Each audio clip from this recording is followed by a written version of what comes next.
Hi, I am your host, Brent Feldman, and we are back with another episode of Mix and Matchbox. Today, I am joined by Ben Udell he's the founder of Ben Udell Consulting. And Ben, hi, welcome to the podcast. Good to see you. Hi, thanks, Brent. I'm happy to be here. Excited. I think we're going to have a really great conversation today.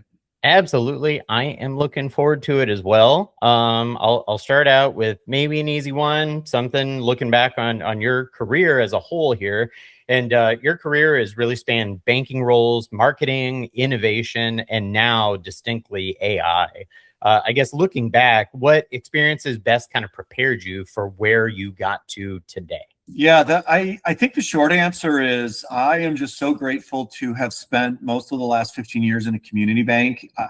For those that aren't in that space, you put on all of these different hats and you get involved in everything from the community event side to customer side to the digital side to the marketing side. And then because I ran consumer banking, I'd be heading down to go talk to the architect about a remodel and everything in between. So I just think from understanding the business and setting myself up for where I am today, it was just such a great experience and wouldn't have given it up for anything. Very cool. Well, and I'm sure that gives you, distinct, unique, and very intimate perspective on, having that sort of experience. So, everyone seems to agree that AI is important, but very few organizations have figured out how to actually adopt it. By having some co-pilot licenses, it doesn't mean you're doing AI. And I've definitely been talking about this with a lot of people recently. But why do you think that this gap itself exists? I think the short answer is we have to take a step back and remember that realistically, AI has been on the scene for a few years now. And yes, absolutely, we can argue it's been around for decades with machine learning and deep think and blah, blah, blah, blah, blah, blah. But the reality is in the banking space, it's been effectively 3 years for a mass audience.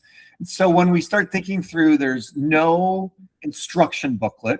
We're figuring it out as we go. It's moving exceptionally fast. And then everybody in a community financial setting, they basically have day jobs, right? They're not saying, you know what, we don't know anything about AI, but we're going to hire somebody, and there's not really anybody to hire anyways.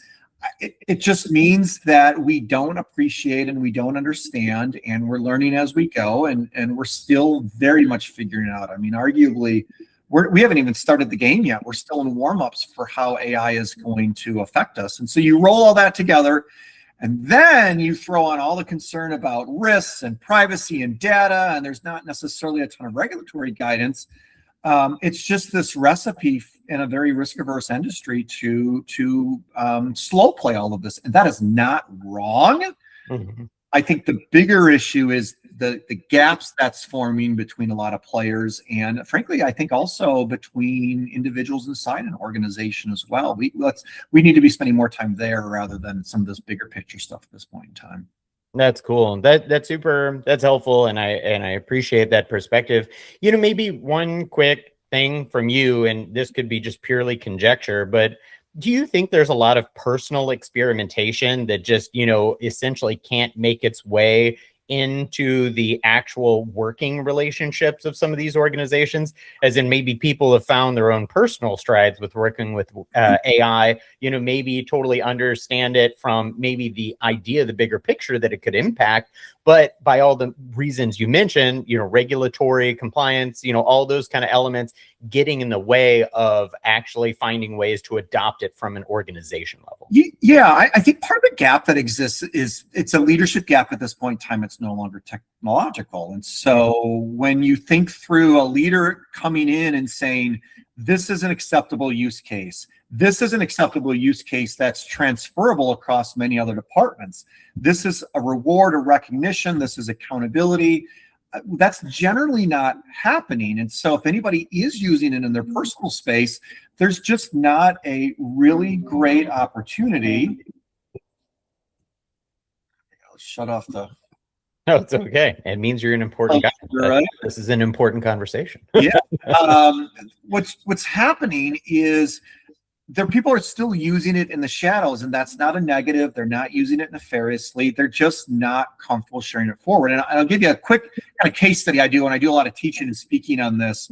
Back to the leadership pieces, I basically ask the group, first of all, if you're sending something out publicly, you've ran it through compliance. A subject matter expert has looked at it. Somebody in marketing has made sure it works for the brand. When it goes out, you stand behind that. Mm-hmm. Now let's assume you write some content with AI, factually correct, accurate, concise. It fits all the definition you need to stand behind it, but it's very obviously written by AI. The question to the group is, do you care? And that's this other interesting piece where half the audience is like, I care 100% because I want them to spend the time to still review it and polish it, because part of our brand and our culture needs to be embedded. Others are like, why would they waste time on it? It's factually correct and accurate. Let's move on. That's the point. And I don't think one is necessarily right or wrong, but I think that's this other great case study of why are people not bringing their personal stuff forward? It's because there's this tension that exists. So that's something back to this whole leadership piece where leaders need to be really, really good about all of that. And I'm sure we'll talk more about that too. Oh yeah, we definitely will. Oh, all right. I'm sorry. I'm going to dig in on one more point on this, and I'm really enjoying. That's what we're here for. Yeah, this is cool. But like another hypothesis, and this is maybe a little more, out there, but like, do you think there's anything around the idea of protectionism, and not necessarily as it relates to necessarily like eschewing risk necessarily, but the banks have always relied on that their most important asset are their people, and so whether it means that either their own job or that the jobs of the people that they've grown to love and trust over the years, that those might be at risk if AI seeps deeper into the organization. Do you think that at all gets in anybody's sort of view of what AI might do to an organization? Yeah, I think first of all, yes. The short answer is yes. I think people are just really worried about how is this going to affect me? And I think it's kind of multi-layered, right? The first layer is, if AI can do my job for me, why would they have me here? The second is, many people, and especially in the community financial space, have been doing that job or a similar job for many, many years, if not decades, right? They are experts in that area, and this is just simply change management. And let's be realistic, that's scary for a lot of people. And if I know change management is coming, but I'm not getting the training, there's not necessarily recognition, I don't know how it's supposed to affect me, that just adds to this level of anxiety. And what's interesting right now is that as people use AI differently inside the organization, some people are very much recognized for it, and it's a big deal, and they can share that. Others get pushback. And I'll give you like this other kind of case study that I talk through in my sessions. So you've got a 30-year bank veteran who is well-respected, knows their stuff, and basically goes to somebody that's a 3-month veteran of the bank because they just got out of college and says, no, we don't do that. We can't do that. That doesn't make sense for us. And this enterprising young person goes in and uses AI because they've been actively using it for a few years with college.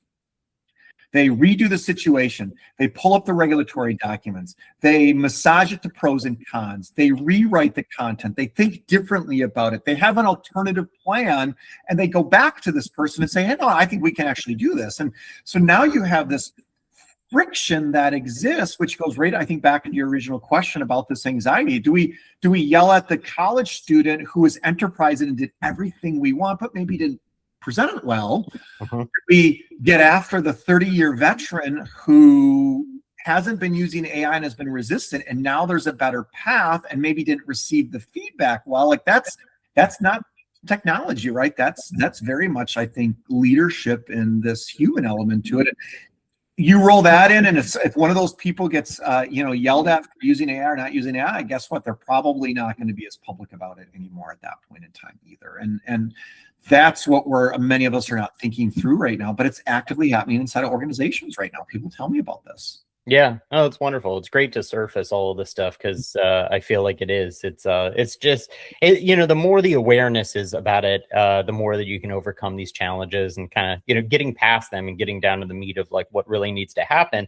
And I feel like the education, the understanding is important because the more that it's in the dark, the harder it is for people to understand, accept, leverage. And, we've made a personal decision for our organization, which is that, it's not changing our staffing at all. We're wanting to augment our own capabilities utilizing it. Mm-hmm. And that's a determination that through leadership you make. It's not something that we're like, hey, we're doing that through necessarily could we find efficiencies that may be able to, allow us to do that? Sure. But if we're making that decision consciously, we're like, okay, well, then how do we augment all of our workforce in order to make sure that they're working up to the, greatest capacity they can with the latest tools they can and to as effective as they can be. So, yeah, I think what's fascinating in this space right now, especially in my space with the community financials, it's a worry, and I get it, and I don't dismiss it. And I'm sure some people that they just, the job is going to change, right? It will change. We can go back through time in history of banking and see all of that. But I think what's fascinating is if you went to these community financials and you said, hey, are you overstaffed? None of them are going to say yes. Yeah, right. They're not. They're wearing all of these hats. If you say, what is the foundation of what you think drives success in your community? It's like we do a great job with our customers, with our members, with our people, with our organizations. And then here's AI that's coming in, and effectively it's taking away some of the busy work, the stuff that they just said doesn't drive success for them. That definitely feels like this big win because now you have more time to either spend time doing the things that are important, or you're doing some of this work just more thoughtfully, more critically. And that's, I think, back to this whole piece of we're still figuring all of this out. We're not at a point yet where we're able to communicate that well with a strategy. And I would say, when I talk to a lot of bankers, less than 10% have rewritten job descriptions, do real training, have goals, have somebody that leads AI. And so when you think about that stat for a second, and the rest of the world being so freaked out about what's going to happen, of course they don't, because they don't have, the organization has not put together any expectations to help them out. Yeah. Wow. That's the challenge. And that is expectations at the core of everything. So I love that. Okay, cool. Well, this actually that falls right in line, especially the financial part of it with the next sort of question here, which is during our pre-conversation, you had mentioned that organizations struggle with the ROI around AI, and it makes a lot of sense. Like, how do I make sense that I'm going to be spending money on this tool, but I haven't exactly rewritten job descriptions, put any expectations, don't know exactly what we're necessarily going to get out of it. Mm-hmm. So how should leaders think about measuring the value of AI investments? And is there any napkin math that they can either do to see this more clearly or be able to present to other people and clear, within the organization to kind of get the ball rolling? Yeah, I will make maybe a bolder statement than most will on this topic. I think this is the dumbest conversation in AI right now inside of banking. And here's the simple reason why. If I'm going to spend $30 a month to enable Copilot, or maybe I'm going to add a couple other tools and maybe they get Claude, or you do some deeper Copilot investment, if you will, and you're going to spend $100 per employee, it is not hard at all to have $100 of productivity gain in the first day or the first few days. And where the light bulb goes off, I'll do sessions with bankers where the banker on the left side of the table says, can't do that. We would never do that. I don't know why we would do that. That doesn't make any sense. We won't pay for it. The banker on the other side of the table says, oh, yeah, we do that. It's 100% appropriate. This is how I do it. And it just saved me 8 hours this week because I used AI. And the light bulb starts going off. You're like, well, geez, my wage per hour is X, and I saved 8 hours? Paid for the year. And so I think the problem we have right now is we're talking so much about these big picture AI enablement. And I'm not dismissive of them. They're important for some. Some will start there rather than this everyday AI piece. But if you can't get $30 of productivity or $30 of better critical thinking, a $30 improvement in a customer experience, then you're 100% using AI wrong. And because the people that struggle with that are the people that are just simply not using it right now. And like a fun offshoot of this is I'll talk to people and they don't want to give it to their bankers or their tellers because they're not sure about usage. And I'm like, those are your digital natives. Those are the people that are using it on their own that not only can more quickly find use cases, but then can educate you on how to use this. And so, yeah, don't get me wrong. Are there more expensive options where you're actually rolling in data, pulling in a full vendor? 100%, and that's a different ROI conversation. But I would also add, if you're not doing these basic foundational pieces, how do you bring in a vendor if you don't know how to look under the hood? Or your IT team is going to buy something that, quote, uses your data, and then you give it to the marketing team and the finance team who doesn't do anything with AI, and all of a sudden, you know why you're not going to get any ROI? Because those people have no idea what to do with it or how to use it. So we're basically like creating these issues for ourselves right now. Yeah. That's great. I appreciate jumping into the answer by absolutely annihilating the premise. And I think that we could talk data later too, which I think is like the same premise in a lot of this stuff as well. So same thing. It's super fair, and I think that's great because it kind of almost makes it analogous to like the green eggs and ham thing. If you're not willing to try it, if you're not willing to put it in there, like you could instantly see value pretty easily. But like, yeah, and definitely there's more expensive ways to be leveraging it. But at its core, you could find real easy use cases to solve some quick problems to earn that easy ROI. So. Like I think like one quick note, and then like the example of this is I was at a session of private engagement, and we're kind of all doing like big group work, and everybody's kind of doing their own thing, and we're sharing. And the woman on the end of the table says, "Oh crap!" And of course, everybody looks and what's going on, and we're here to share. And she's like, "I spent all morning on this. AI did it for me in 30 seconds. And I'm like, that's a win. How did you do it? What did you prompt? What was the situation? Blah, blah, blah, blah, blah." And then everybody's like, oh, and I think this feeds into, I think what's interesting in society right now is clearly politically, there's a lot of concern and consternation and pushback about AI. But for people that have actually used AI for more than a half a day, they don't want to give it up. And so that's an interesting commentary on let's call it the political climate, which we won't get into. But I think it's also back to this piece of this ROI. Like you're telling me for $30 a month, somebody doesn't want to give it up. That means they're getting value out of that. And that's like this easiest sign ever. You got to get more people using it. Yeah. Would you take an intern at the cost of $30 a month that was pretty capable? Guaranteed. Yeah. If somebody offers that, you'd be like, oh yeah. I don't know how that person's going to make a living on $30 a month, but right. I agree. They don't want to give it up because they see real value. And I think one of the things that's not talked about a lot in our industry is this whole talent management piece. And one aspect of that is if you're not willing to invest in $30 a month, $50 a month, $100 a month with verifiable use cases.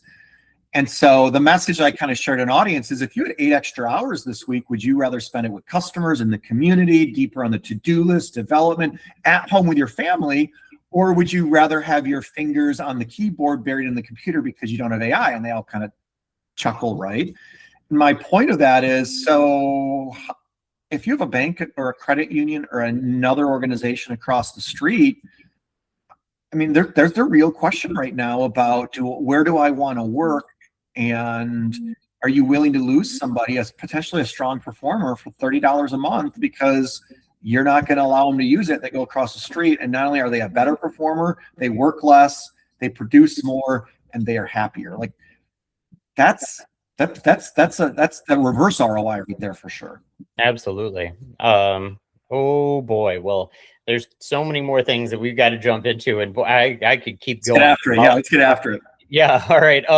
you've suggested that one of the biggest challenges isn't technology, it's leadership. And I know you kind of insinuated this in even one of the previous response to a couple questions ago. But what are you seeing leaders get wrong specifically in that leadership? And I know that a little bit it's like how the either job descriptions get rolled out, which sometimes it starts obviously higher up the chain.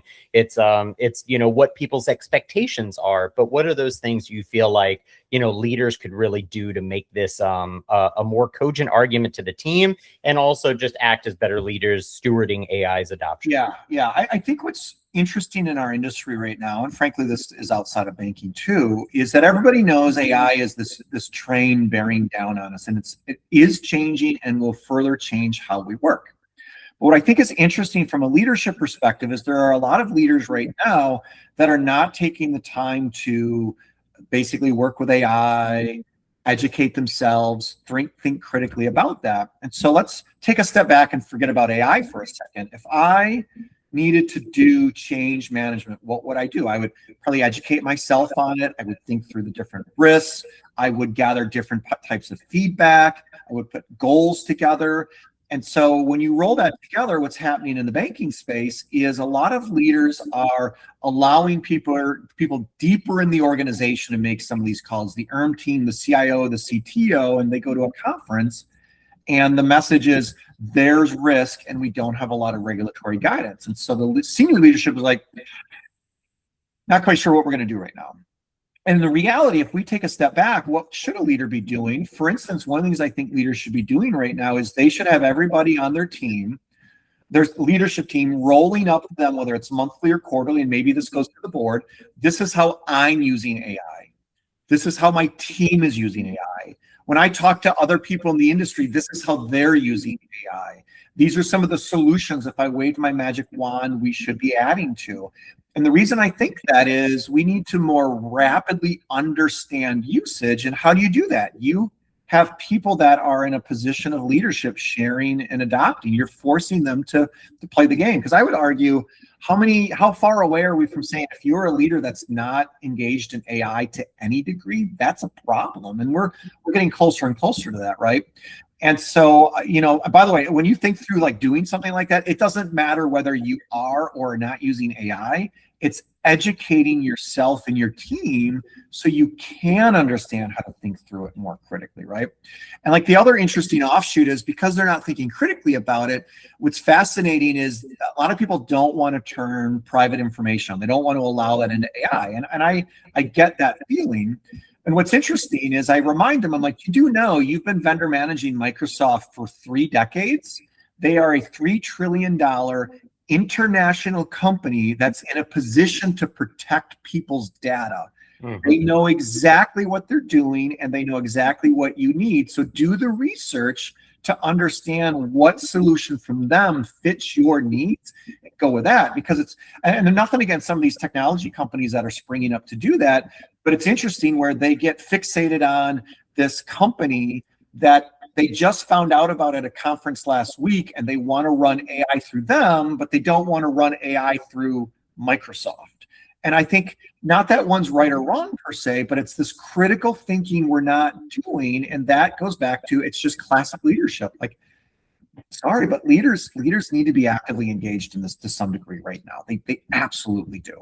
Absolutely. That's a great call to action. And, one of the things you touched on, which I think is also really important, and I feel like it's a ubiquitous lesson, not that it's not been said before, but a critical component of, AI discovery is sharing. And there hasn't been a time where I've shared what I'm doing in AI that I haven't also gotten a response of, oh, well, I'm doing this in AI. And there is a learning process that happens through that, that experience that is absolutely critical. You were just mentioning it, one of the sessions. Somebody's like, hey, I had this problem. I just did it in 30 seconds with AI. That lights up a light bulb in somebody else's head. That those kind of lessons and those learnings through sharing experiences is maybe one of the most critical components, at least that I see through this whole thing. So I love that you touched on that. Yeah, and I think there's 2 things people need to do back to like this adoption piece for that. What's fascinating is when AI first really started rolling a few years ago, everybody looked at it as its marketing topic, right? You can create content. And it was fascinating because you'd have these conversations with bankers, and we're still having them, by the way. It's like, well, I get that, but then you're in HR. You have to write content internally around policies, procedures, health benefits, discussing important topics. Same topic. You're in credit, and you need to write up your loan narrative. You need to write up your underwriting review. You need to write up questions that we still need to get from the borrower. We need to think critically about our loan policy. I'm an executive that puts together, and you go down the list. At the end of the day, it's, as you said, it's the same skill that's transferable. I think where we're falling down with this is it's so hard to express those examples, or if people try to type them up, that becomes like a 1,000-word blog post. Nobody cares. I'm a proponent of, you got to put together a video of 1 to 3 minutes. Here's what I did. This is what worked. And then people can see it. They can pause it. And that's so valuable in our kind of YouTube, TikTok, Reels world that we live in right now. And they don't do that. And by the way, I had one bank tell me one time, Ben, I don't think we can do that. I'm like, you can do it. You can do it in Canva. It's unbelievably easy. Well, I don't know if the bank's going to pay for it. I'm like, it's $17 a month. If your bank's not going to pay for it, you're not going to be around in 3 years. So I don't know what to tell you. But that's like a sign. That's a sign. Your bank's not doing well either on profitability or innovation if they're not willing to spend $17 a month to give you a Canva license to put videos together to share with everybody to get massive ROI on your AI investment. So yeah, absolutely. The one other thing, and I swear, I'll try to get through the end of this question, but the one other thing that you have touched on multiple times now, which I also appreciate, I feel like sometimes people get overwhelmed with hearing AI a lot, and I mean, trust me, it's so it's hard to avoid the term and the idea. And I feel like, in some ways it's got negative connotation just because, people are getting blasted with it. Like, sometimes you hear the same song too much on pop radio and then you're like, oh my God, I've heard that enough. But, as you refer to it, kind of like it's just like any other change management sort of situation. I feel like that's so helpful because, like, as you recontextualize, some of these preconceived things people might have about it, people are like, oh, like, I guess it is. And that can also help people see through a transition with AI a little bit easier. If they're like, if I just think about it like change management, as opposed to thinking about it like, oh, I've got to do AI adoption, quote unquote, that's really helpful. And, AI has also become such a dirty word in the way of like, if you were like, hey, we're going to institute some automation, that would be like, oh, well, that makes sense. Yeah. Why wouldn't we institute some automation? We're going to get, take some of the less, heavy brain power work. We're going to put it into some routines. We're going to chug it out and everything's going to be better. And those kind of things I feel like have unfortunately soiled some people's, perception of the word in and of itself.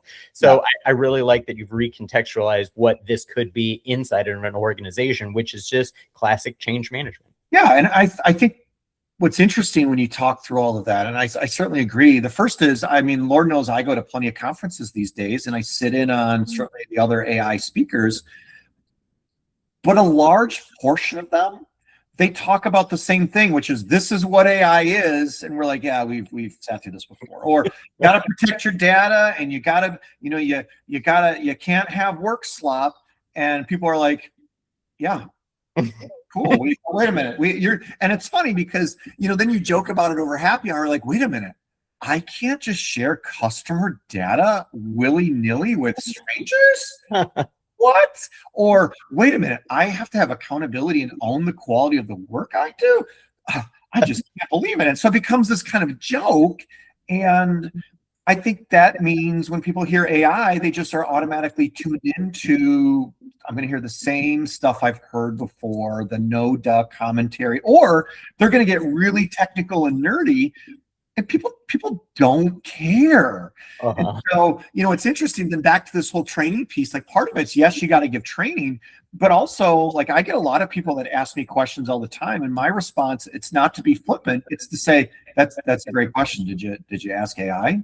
Yeah. They're like, oh, I'm like, yes. And again, I don't mean to be flippant, but it's to push them back to say, ask AI. And I'll give you like a fun example. I built a LinkedIn writer for myself, because I'm very bad at like keeping track of my ideas, and I use AI to like help suss ideas out, and I have to have a calendar, and I'm bad with that.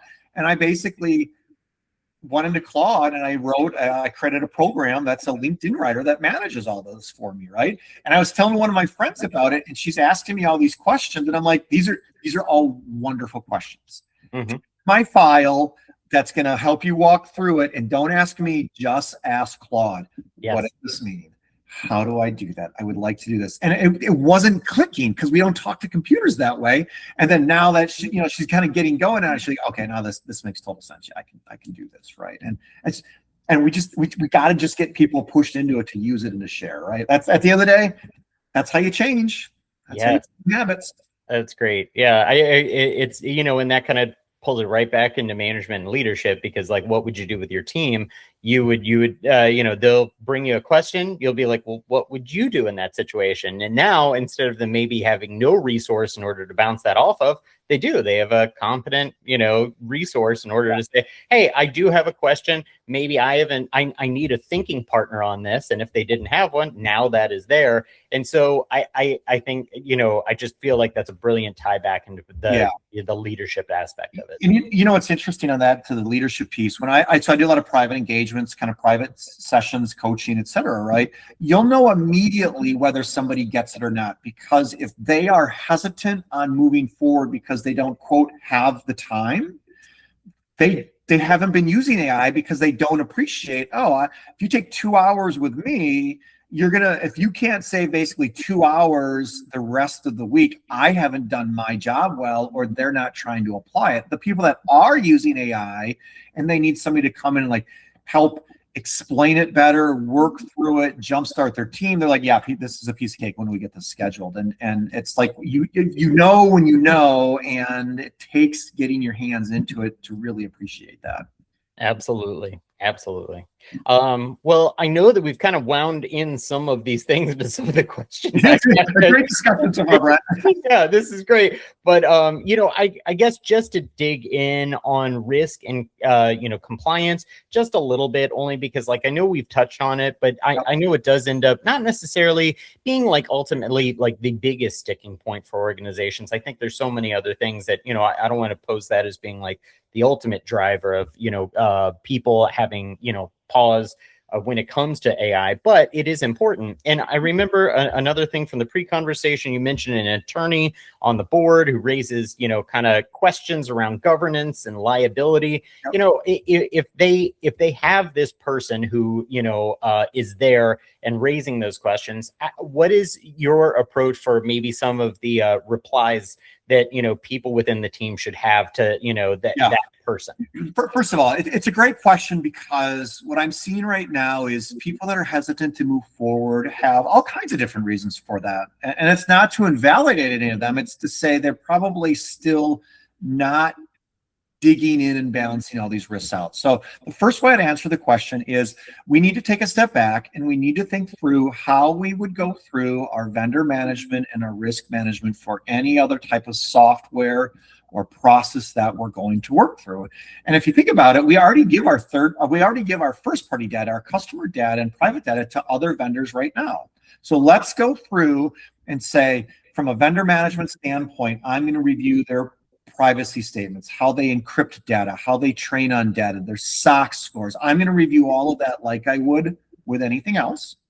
And then what I'm going to do is I'm going to walk through and I'm going to think more critically about, if I'm using AI, how do I make sure that I'm explicit that if you use AI, you own this work just like any other work that you do. And I think what's often happening when people aren't moving forward, they haven't actually sat down to go through the process. So you might go through the process, like the one example you talked about. They might say, you know what, today we're not moving forward, but they've went through the process. So as they continue to learn and develop, they have a foundation to move forward. And I think part of that foundation also exists, not just for Copilot, but Claude and ChatGPT and these other tools as well, right? You get this muscle memory that helps you think more critically about it. And I think when we get down to it, if we don't want to take any risk, then we just would never open the doors. And that's not realistic either. And so the interesting example, I was talking about this with another banker as a good kind of case study for it, is they get that there is risk, but my commercial lender basically saved 8 hours putting together a loan packet and thinking critically about the loan presentation because of AI. 8 hours times, let's say, I'm going to just, have 100 loans. That's 800 hours we've saved at a high expense salary. I'm not dismissing the risk that exists, like the fact that some of this stuff could be discoverable. But at a certain point in time, that value outweighs those risks. And then we have the reminder of, guess what? Everything's discoverable. Like what are you telling AI that you're not putting into an email? Like that's this other training piece then too. Like everybody's worried about that. People are worried about what I'm giving AI, and maybe I'm recording a conversation and I'm saying something stupid. And I'm like, well, you already tell them not to put something stupid in an email. They'll say something stupid on a recorded line. It's the same kind of risk assessment. I just don't think we have the muscle memory and the experience yet. And that's where we need to have more of these conversations to think all the way through it. Absolutely. That actually translates right into the next question too, which is like, if you're trying to have people think about, assessing risk in exactly the same way, the next one is really, like between, having the comparison, and this is one that you made, between AI and human error, is that, like any person can make mistakes, whether that be regulatory compliance, grammar, otherwise. So can you explain, sort of your thinking behind, and it sounds like a broader property of like, start analyzing AI, just like putting it in comparison to anything that you would in the real world. I know sometimes it seems like it's a superior thing or something that is like, somebody should treat it differently, but really if you just assess it in the same way, it can be, exactly the same as you treat everything else. So how do you assess AI and human error, put them on the same plane? I think two things to start with, and then, I'll kind of expand upon it. I think the first is AI is clearly going to be held to a higher standard. I wouldn't dispute that. I think that's appropriate. It's important. But I also think people are worried about AI giving wrong information out. And my first response is, have you met your bankers? They're 24 years old. You have 16-year-old tellers that are on co-op right now. They are giving out wrong information. They absolutely are. Let's not be naive to that. Mm-hmm. And so how do we address that? Theoretically, AI is going to have an auditable trail because it's all, quote, in the computer, that we can go back and assess this. Your 16-year-old teller, your 24-year-old banker doesn't have that, right? They're just riffing with somebody in a branch or in a call that's not recorded. And so this risk is not any different, but I do think AI is held to a higher standard. So I'm a big proponent clearly of like this everyday AI. We need everybody using AI. And that's where we got to take a step back to say, I'm going to own my output. I am going to fact check it. I'm going to review it for bias before it goes out the door, whether it's to customers or internally. I own that. And some people push back and they say, well, what if AI is wrong? Or what about? My response is that accountability conversation doesn't change. If Ben did something with or without AI and it wasn't high quality work, Ben is accountable for that work. And so now as we think through like this foundational piece, when we get into these chat bots and engagements with customers, candidly, I think actually AI is quite good with that because it's pulling from a very reputable knowledge source. We've had enough experience with it. Not that it's going to be infallible, but I think generally speaking, it's going to be pretty strong. But it's interesting, right? Some of these financial organizations that are jumping all the way into chatbots that they want to connect to a consumer or answer internal documents, they are doing that, and the people asking the question haven't received like real proper training. And so I would argue, like, do they even know if it's going to be right or wrong? Because they're chatting with an internal AI bot and they haven't been trained to work with AI at all. It's just the bot works now, so ask that question. And I think that's problematic as well. Like we're worried about how we have our critical thinking hats on, and in many ways, I think because we're jumping ahead to more advanced stuff in some cases, we're skipping the critical thinking about how do I actually interact with AI and what are some of these nuances that I run into. We're just skipping it, and I think that's problematic, right? I definitely do. We got to get everybody engaged with AI on a daily basis. Absolutely. Yeah. One thing that you had mentioned, and I think this is important, is like, a person is personally responsible for the things that they output.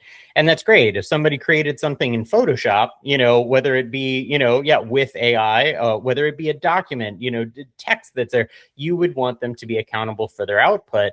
Yep. The one thing that I also feel like, as part of the chain that I really would hope that more people also continue to adopt, because I think this is important for AI's efficacy, is the feedback loop for AI itself. Yeah. And actually, when AI produces something that is wrong, or, you don't then, ignore the hallucination or, be like, oh, well, I guess I can't use this anymore. You have to train it.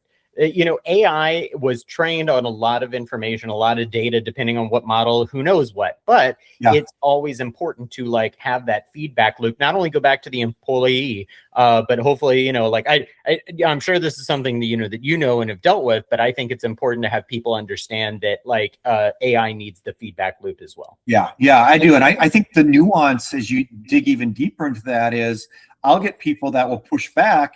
And when you get into it, it's not an AI issue. It was you gave it bad data. You have you trained it on SharePoint or a file set that has 6 different versions of your non-customer check cashing policy that says different things. That's not an AI issue. That's a human issue of how we've put it in there. Or the other I'll run into, I skew very much towards banks over credit unions, but banks will be like, I've been doing this work and it's for some reason it's giving me credit union sources. And I'm like, okay, then go back to your intern and say, I'm a bank. I can't use credit union sources. Find me appropriate sources for banks by banks. I'm like, oh yeah. And it's interesting, right? The nuance of the feedback loop on, is it the human or is it the AI? And if you're not using it enough or thinking critically about it, people are getting lost in that, and it's creating friction rather than aha moments. And that's part of this whole learning curve for people. Mm-hmm. Absolutely. Yeah. Looking 2 to 3 years out, and this is really hard because obviously these models are changing. Nothing's changed in 6 months, Brent. It's been pretty stable. Yeah. Super stable. Yeah. Nothing to worry about. No big. Yeah.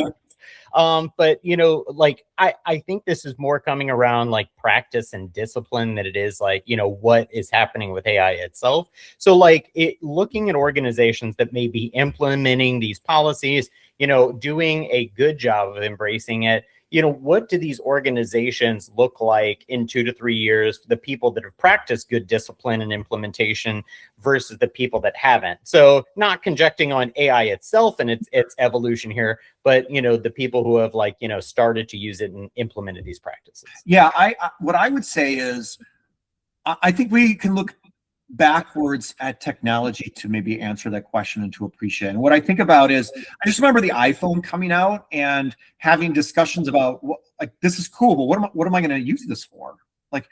Why would I need apps on my phone? And the internet works really great, right? And then all of a sudden you have this innovation, and then all of a sudden I no longer have a desktop computer, right? Because I have an iPhone and I have an iPad. And go back further with the internet, right? We don't test people to say what's your internet skill or your iPhone skill, if you will. We just know you use it. And the point I'm getting at is, I think the organizations that are going to do best, they just have AI embedded. People are actively using it. They find creative solutions for it. Some people are awesome at it. Some people are foundational, but everybody's using it, and it is beneficial to people at their desk and how they actually use it. And I think if they do that, if we could get there, people will start waving their magic wand and say, I would love for it to do this, or it would be awesome. How do I make this happen? And then, it's back to the iPhone or the internet is,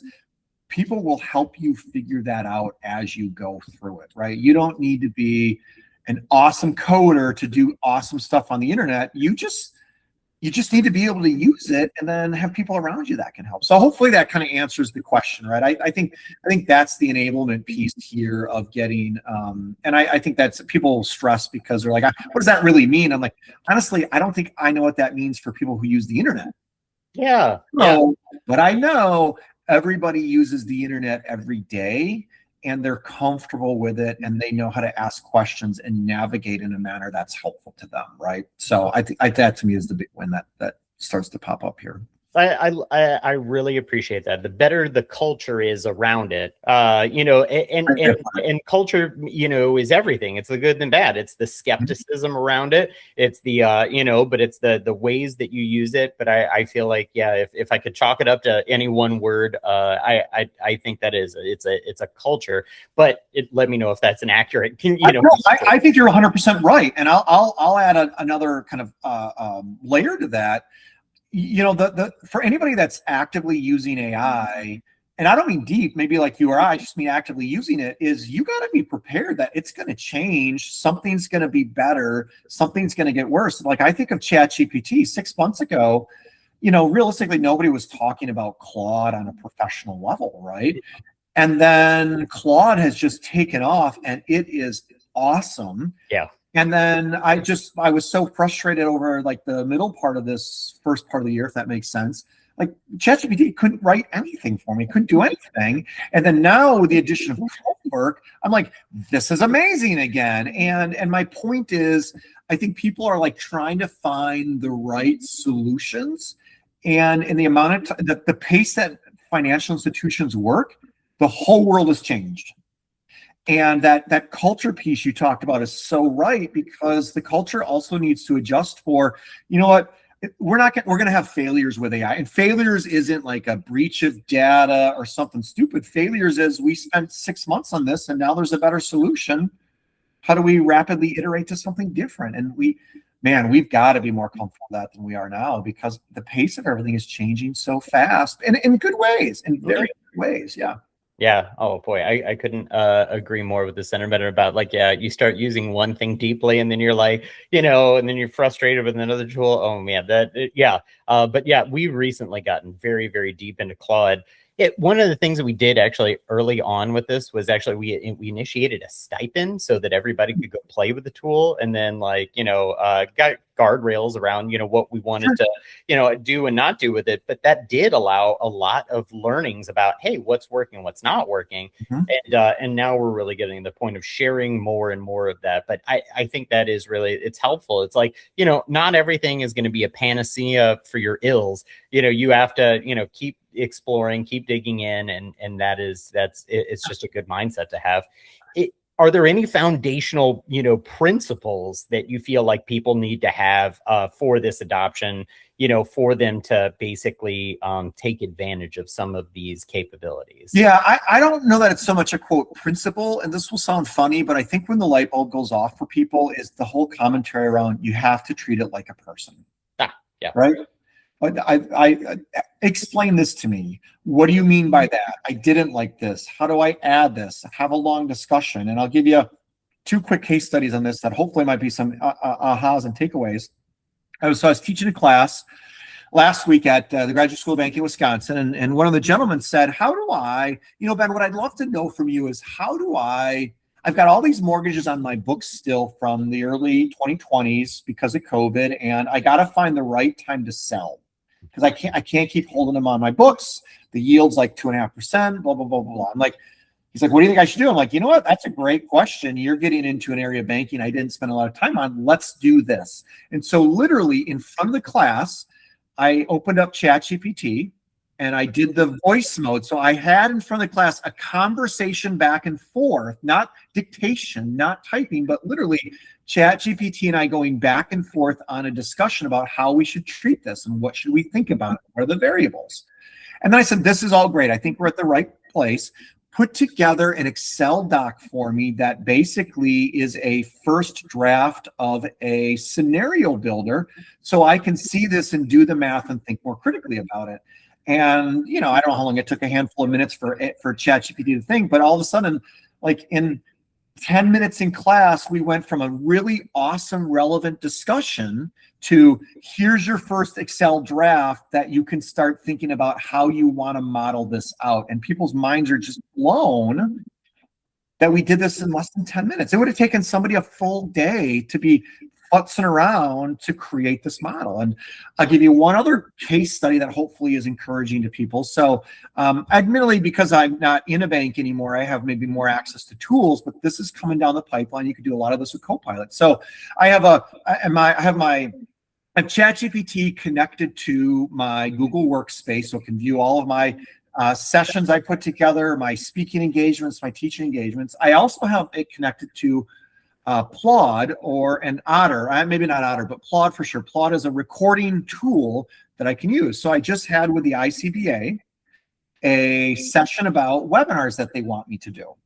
So basically, I have an ongoing to-do list item in ChatGPT where I basically stay current because it looks at my inbox, it looks for what produces revenue, it looks for hot topics, to-do lists, etc. And I just use it as my personal assistant. So anyways, what I'm going to do after this is I'm basically going to say, and I started to do it before this call, review my conversation with the ICBA on what my outstanding to-dos are, put together a first draft, and then I want you to pull out all of the potential ICBA live sessions and what their requirements are, and put together a list for me of the session descriptions I'm going to submit in the format that they wanted it, and give me a first draft. And I basically go get coffee. ChatGPT puts together the to-do list, the response back to the email, and then it's starting to write for me all of these potential speaking engagements based upon the output they want, based upon everything that I do already.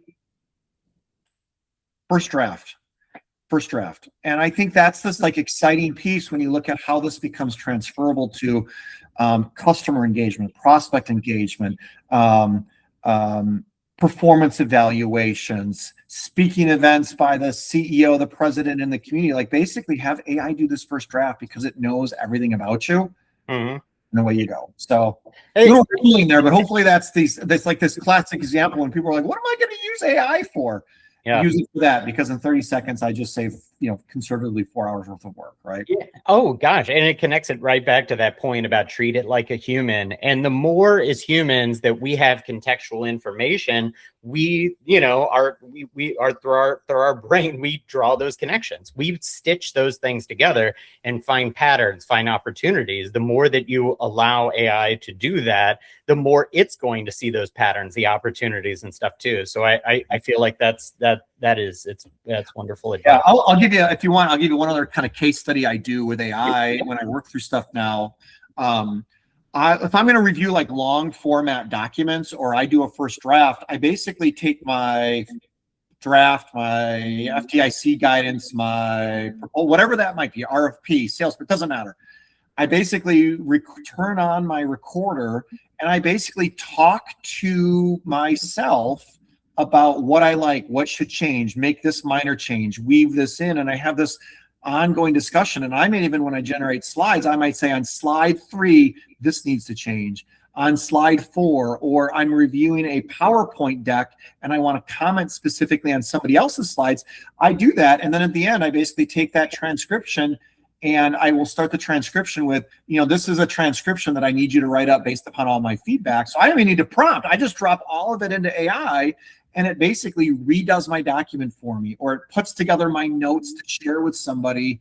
And I just don't have to type anymore because of a lot of that, right? And I'm going to fact check and I'm going to review it. I'm going to write, but at the end of the day, yeah, that's a great use of time. But everybody does this. But our fingers will get so weak. They are professional typer, technically I'm a professional speaker. So by definition, my fingers are already very they could be. You could spend that time exercising your fingers in a different way. What if we do this? What if we co-brand? This could be like Matchbox's, like the old hand squeezing thing.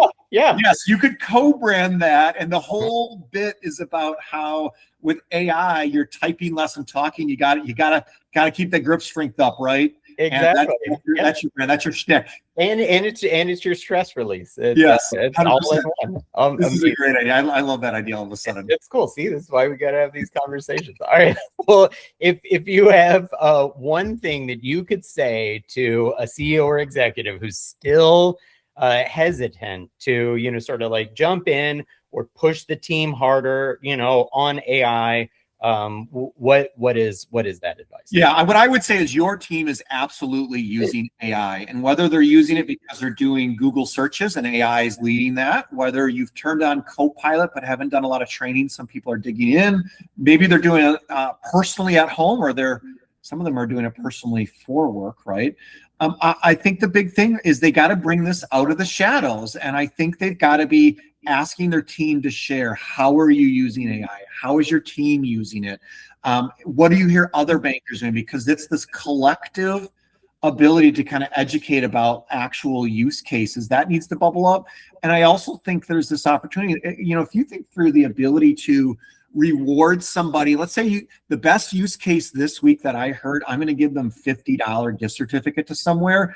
If you share that out, it's probably very transferable. You have basically just taken a $50 gift certificate and saved 5 hours, 50 hours across your entire organization. That $50 is the cheapest kind of ROI driver you're going to have. But that's how you get people to pull it out of the shadows, right? You recognize, you encourage, you support, you educate, you make it transferable. I think if they did like something in that realm right there, they're just going to start uncovering really awesome ways to use it. And people are going to feel really good about that. They really are. Yeah, that is wonderful. And then it comes right back to leadership too. Propping up your team, putting them on a pedestal, thanking and rewarding them. I feel like all those principles are kind of leading back into the same point, but that's a great idea. And some people may get nervous, especially at the executive level, that they need to come in with a master plan, that they need to know everything about it, say how we're going to, that leadership doesn't always have to mean you doing it. And maybe in a lot of cases, it's actually not at all. It's really the fact that you have to, just like you said, like make sure that people who are already using it share those experiences, that you provide the thanks or a gift or a benefit to the people who can share those experiences, and continue to lift and push the team in that way by highlighting excitement, expertise, and stuff like that. It is a catalyst for everybody else to get behind it, be excited about it as well. When they see that is when it can, start the ball rolling. I loved your term for catalyst there. I think that's so apt, because the rising tide is going to lift all the boats, and